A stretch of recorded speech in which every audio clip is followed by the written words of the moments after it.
I can forgive my family's involvement, my father's, my brother, and my stepmother. I can forgive the press to a large extent as well for so many things that have happened. The royal world is reeling with disbelief. Prince Harry, once stripped of every title, privilege, and honor by King Charles in a historic move, has reportedly reclaimed his royal status, an astonishing turn that no one saw coming. The Duke of Sussex, long distanced from the crown and under intense public scrutiny, has now stepped back into the royal fold. But what really happened behind palace doors? How exactly did Harry navigate family tension, betrayal, and global attention to restore his place in the monarchy? Let's uncover the full story. The astonishing royal comeback. The royal world has been thrown into shock and awe.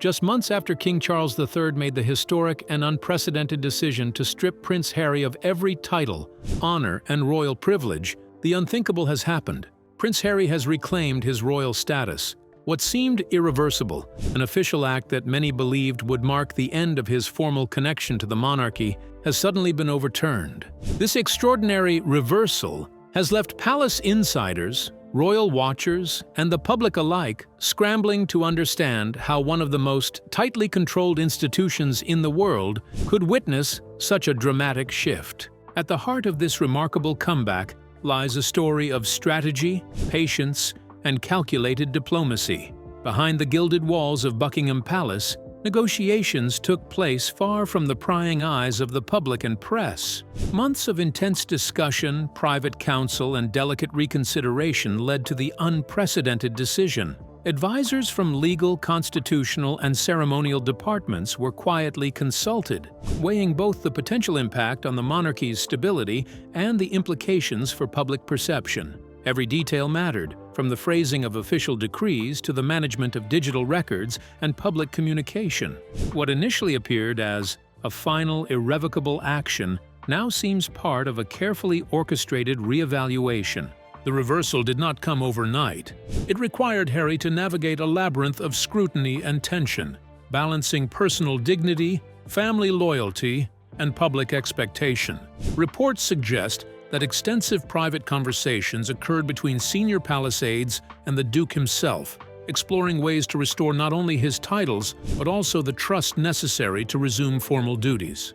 While the specifics of these discussions remain confidential, sources indicate that the process involved demonstrating renewed commitment to the monarchy, addressing past misunderstandings, and negotiating boundaries that would allow Harry to re-enter royal life without reigniting old controversies. This development also underscores the delicate interplay between tradition and adaptation within the monarchy. For decades, royal titles, privileges, and honors have been carefully guarded symbols of hierarchy, authority, and continuity. Very safely say from my experience and all the traveling that I've done all over the world, speaking to people. King Charles's initial decision was seen as a firm assertion of that authority, a statement that the monarchy would not tolerate actions perceived as breaches of duty or decorum. Yet the monarchy, like any institution, must also adapt to shifting realities and reconcile family dynamics with the public's expectations. Harry's reclamation of his titles reflects this balance, a recognition that personal reconciliation and institutional stability can coexist, even in the most public of arenas. For the public, the news has sparked fascination and debate. Social media platforms and news outlets have been flooded with analysis, opinions, and speculation. Many celebrate Harry's return as a triumph of resilience and diplomacy, a reminder that even in the rigid, centuries-old world of royalty, persistence and negotiation can create second chances. Others question the implications for royal protocol, pondering whether this sets a precedent for flexibility in an institution that has long prized tradition above all. Ultimately, this is a story of an astonishing comeback, where strategy, timing, and personal resolve converged to alter the course of royal history. Prince Harry's journey back into the fold is not merely about titles or privileges. It is a testament to the complex human emotions, family loyalties, and institutional pressures that shape life behind the palace gates. Prince Harry has reportedly reclaimed his royal title after his father once stripped him of it in a move that shocked the world. But what led to him losing this honor in the first place? And what steps did he take to win it back? Now let's uncover Harry's remarkable return to the royal fold. The road to redemption. Before the astonishing moment of Prince Harry reclaiming his royal title, the monarchy had been simmering with tension and turmoil for years. Behind the gilded walls of Buckingham Palace, a complex web of frustration, misunderstanding, and public scrutiny was quietly unfolding. Meghan Markle's dazzling and highly publicized Hollywood appearances captured global attention, often overshadowing royal tradition and protocol. Meanwhile, Harry's own choices, ranging from unauthorized public engagements abroad to interviews and appearances that broke conventional expectations, created a growing sense of unease within the palace. For decades, the royal family had managed scandals with discretion, but the combination of celebrity culture, international media scrutiny, and perceived breaches of protocol stretched patience to its limits. The public response added fuel to the fire. Headlines splashed across newspapers and social media with sharp commentary, often portraying the couple as reckless or rebellious. Royal aides and advisors watched with mounting concern as the line between personal ambition and official representation blurred. The monarchy, built over centuries on rules, hierarchy, and continuity, faced a delicate crisis. How could it protect its reputation while managing the ambitions and actions of a younger generation, especially one so accustomed to media influence? The tipping point, many insiders agree, was when the crown's dignity seemed to be at risk in full view of the world. Events that might once have been contained behind palace doors became public spectacles. Lavish Hollywood galas, unauthorized trips abroad, and repeated claims of insubordination that challenged the authority of the monarchy itself.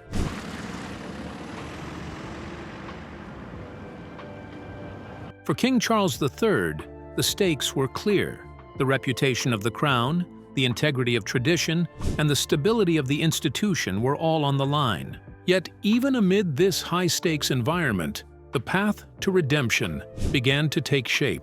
Harry's reclamation of his royal status did not happen overnight or by chance. It was the product of meticulous strategy, careful negotiation, and an intricate balancing act between personal reconciliation and the responsibilities of the crown. Behind closed doors, discussions unfolded with legal advisors, senior courtiers, and trusted family confidants.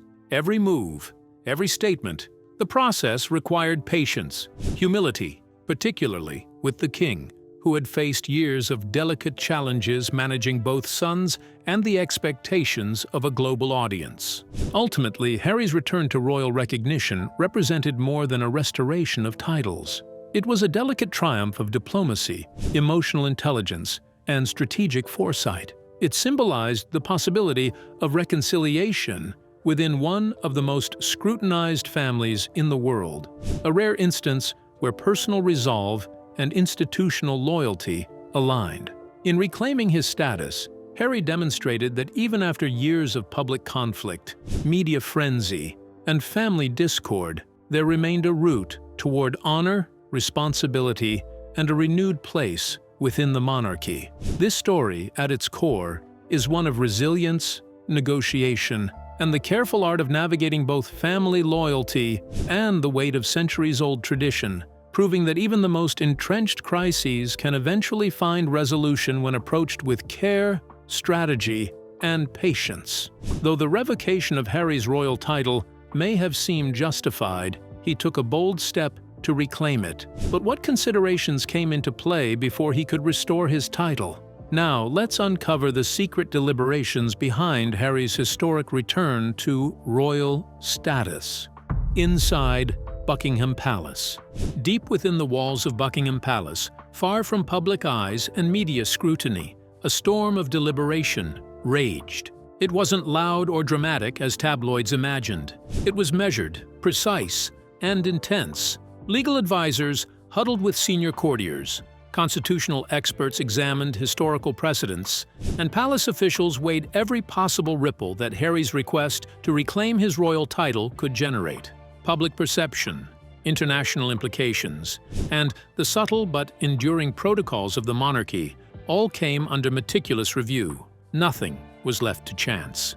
The decision to allow Prince Harry back into the royal fold was far from simple. The palace approached it with intense scrutiny, knowing it wasn't about a father yielding to a son. Every factor counted. How would the British public respond? What would Commonwealth nations think? Could restoring Harry's title create a precedent, complicating future succession or royal privileges? Very safely say from my experience and all the travelling that I've done all over the world, speaking to people. Most crucially, how could the crown honor fairness while preserving the centuries-old authority and dignity that define the monarchy? This delicate balancing act demanded strategy, foresight, and a careful weighing of tradition against evolving circumstances. Week after week, the palace ran simulations, considered communication strategies, and debated the potential backlash. Advisors presented arguments both for and against Harry's reinstatement. Some warned of public skepticism, reminding the king and his senior team of the past controversies, the Hollywood appearances, the podcasts, the Netflix documentaries, and the moments of rebellion that had once shaken the institution to its core. Others advocated for a measured, reconciliatory approach, highlighting Harry's service, his public work, and his deep-rooted connection to the United Kingdom despite the distance he had maintained. Every discussion was measured, and every decision was made with painstaking care. It became clear that timing would be everything. Harry's title could not be restored hastily or appear impulsive. The process needed to showcase the monarchy's steadfast commitment to tradition, while also highlighting its ability to act fairly and thoughtfully. In a world where every gesture is analyzed instantly on social media, dissected on news outlets, and debated across continents, each move requires precision. The restoration was as much about perception as protocol, a careful dance between authority, justice, and public scrutiny. Over several tense weeks, a carefully crafted plan began to take shape, blending strategy with a measure of compassion. The palace realized that Harry's request went beyond personal ambition. It represented a sincere desire to reconnect with the very institution he had been born into. Any decision had to be precise. It needed to reinforce the monarchy's authority, uphold its long-standing dignity, and ensure the message was clear to both the public and other members of the royal family. Every detail was weighed, every implication considered, before a path forward emerged. Finally, the plan was set in motion, a decision that would become historic. Harry's return was not just a personal victory, it was the product of careful orchestration, measured debate, and long nights of private negotiation. It acknowledged his growth, his service, and his willingness to navigate the complexities of royal life while reinforcing the crown's ultimate authority. Reclaiming his title wasn't just symbolic, it showed the monarchy can evolve, reconcile, and adapt. But what else weighed on the king's mind? Could this bold move be his way of healing old wounds? Let's find out. The emotional core behind Harry's reclaimed title. At the very heart of this extraordinary royal saga lies a story far more intimate than titles, privileges, or ceremonial protocol. It is, at its essence, a story of father and son, of loyalty, love, tension, and the delicate balancing act between personal bonds and institutional duty. For decades, King Charles III carried a weight few outside Buckingham Palace could ever fully understand. After the tragic death of Princess Diana, Charles faced the unimaginable, trying to hold together a family fractured by grief, public scrutiny, and the relentless pressures of royal life. In those early years, Harry was the spark, a boy whose laughter and defiance reminded the palace that even within the rigid rules of royalty, life could still hold joy and spontaneity. But alongside that vitality came vulnerability, and Charles, navigating his own sorrow, often moved quietly to shield his youngest son from scandal and criticism. Whether it was media scrutiny, public missteps, or private errors, Charles intervened discreetly, always hoping Harry would find his path without compromising the crown's reputation. These were the invisible acts of a father trying to protect a son, while simultaneously preserving centuries of tradition. The arrival of Meghan Markle marked a new chapter in the family's story, one that intensified both scrutiny and tension. Harry, now a young man with a strong sense of purpose and independence, began charting a course that sometimes clashed with royal expectations. His actions, from high-profile appearances to outspoken public statements, widened the gap that had been quietly forming. Meghan's presence added layers of ambition, strategy, and external attention that the palace had rarely faced. Yet beneath the headlines and public speculation, the personal bond between father and son persisted, quietly tethering them to one another even as the rift grew. The reclamation of Harry's royal title is far more than a legal or ceremonial adjustment. It is a reflection of the subtle, painstaking work of mending a fractured relationship. Every negotiation, every discussion behind closed doors, carried with it the echoes of decades of shared history, the memories of family gatherings, private interventions, and moments of guidance that had often gone unseen. To reinstate Harry's status was not merely to restore privileges, it was an acknowledgement of his rightful place within the family and a tacit recognition that time, reflection, and willingness to reconcile could heal even the deepest fissures. This decision speaks to the delicate interplay between duty and emotion, between public expectation and private loyalty. It demonstrates that even in an institution defined by hierarchy and protocol, human relationships, particularly those between parent and child, remain central. The act of reclaiming Harry's title, therefore, is symbolic on multiple levels. It restores a sense of balance to the royal lineage, it signals a willingness to forgive and accommodate growth, and it subtly mends bonds strained by years of conflict, miscommunication, and relentless public scrutiny. Ultimately, the story of Prince Harry and King Charles is one of resilience and reconciliation. Beneath the public spectacle and headlines, it reminds us that even within the grandeur and protocol of royalty, the ties that bind family can endure, sometimes quietly, sometimes dramatically, but always powerfully. Harry's restored title signals a step toward reconciliation with his father.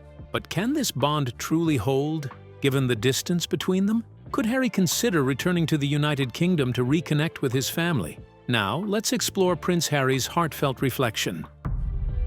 A royal's love for his homeland.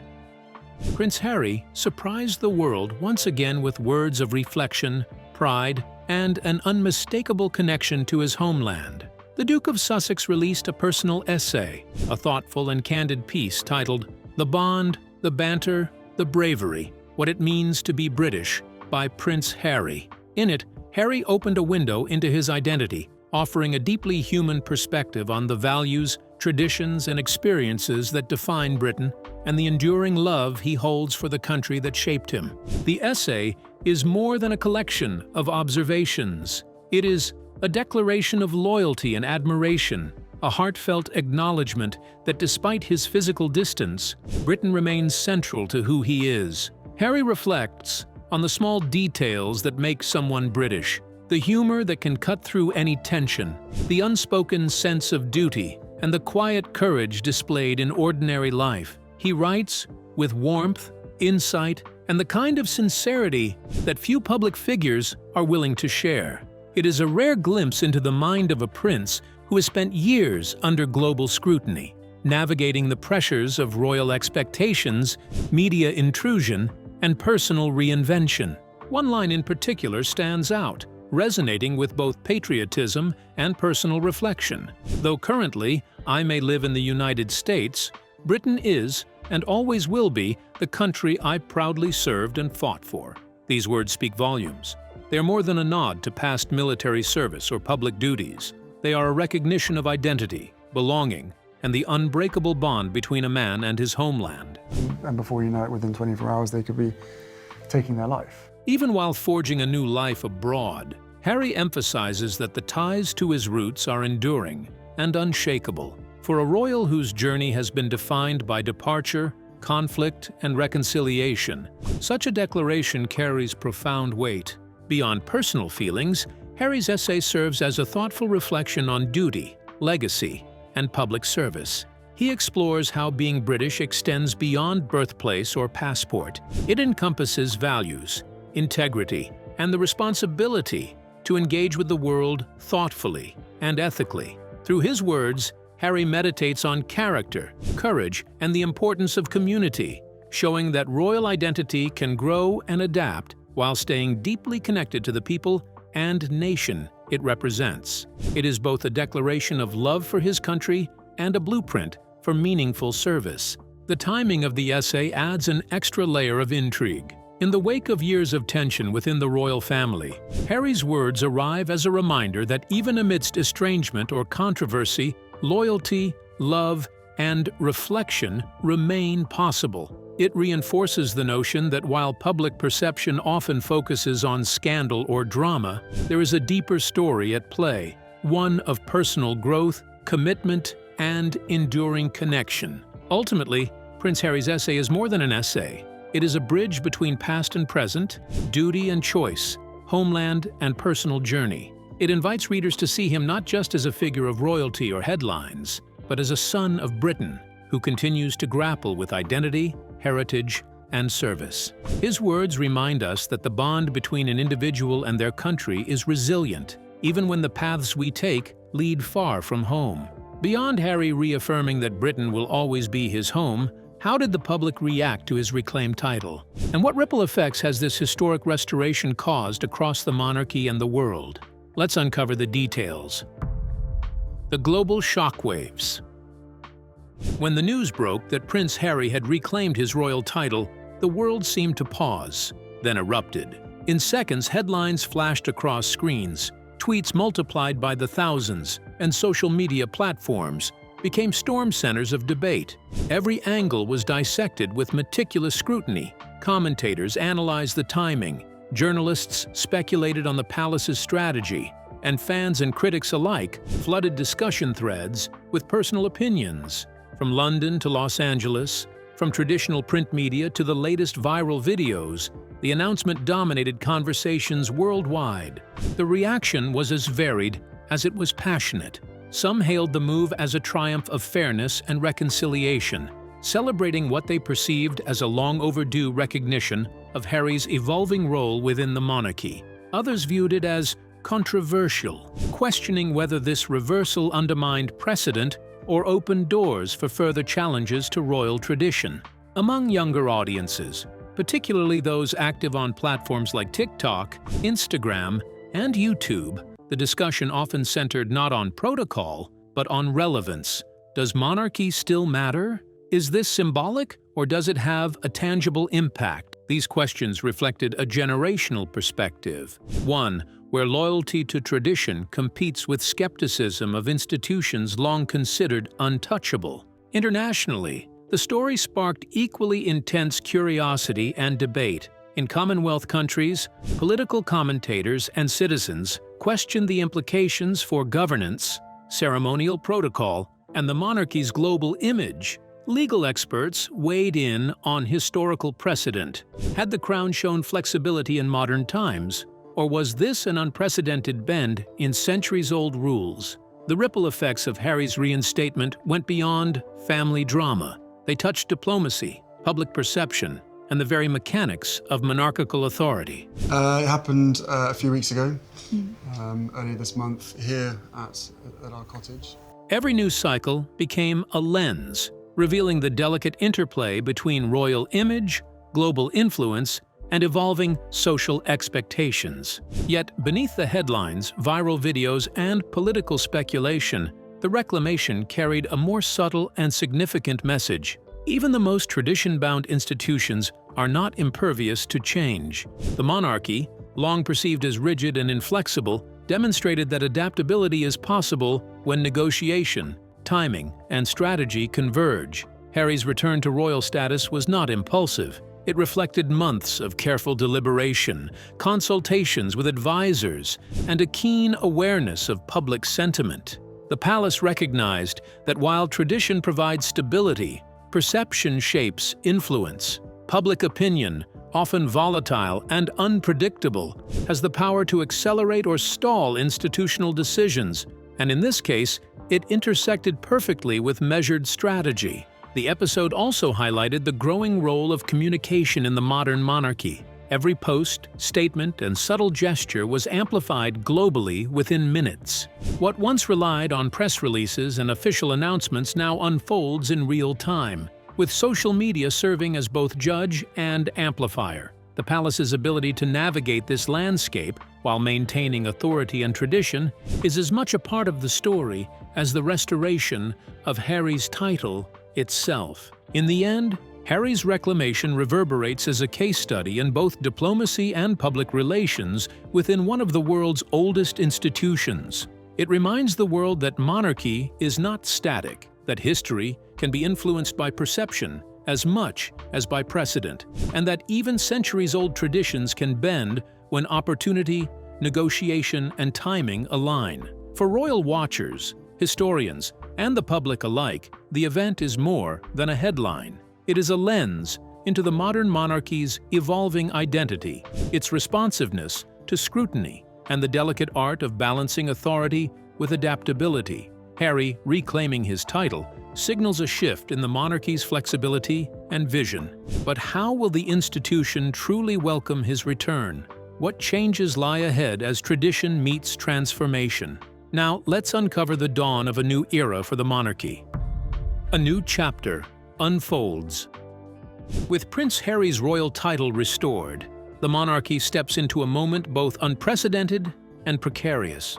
What was once a chapter defined by estrangement, tension, and public spectacle has now shifted into one of reintegration, delicate diplomacy, and subtle recalibration.